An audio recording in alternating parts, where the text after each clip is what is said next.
If reading is what you're not needing, then this summary with Jessica will really be helpful to you.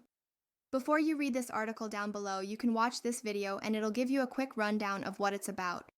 If you're trying to figure out how to split the equity in your home during a divorce, you're definitely not alone. For most couples, the house is the biggest asset they share, and understanding how to divide it can feel confusing, emotional, and honestly, a little overwhelming.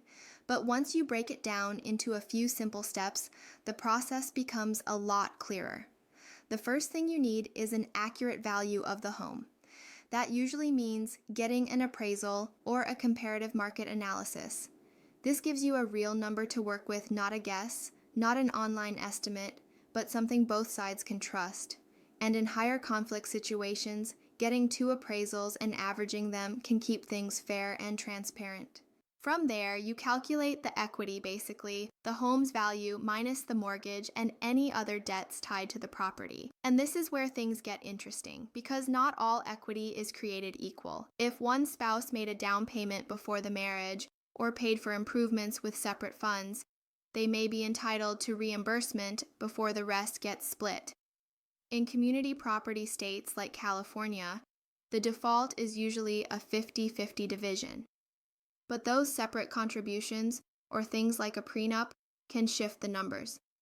Once you know the equity, you have three main paths.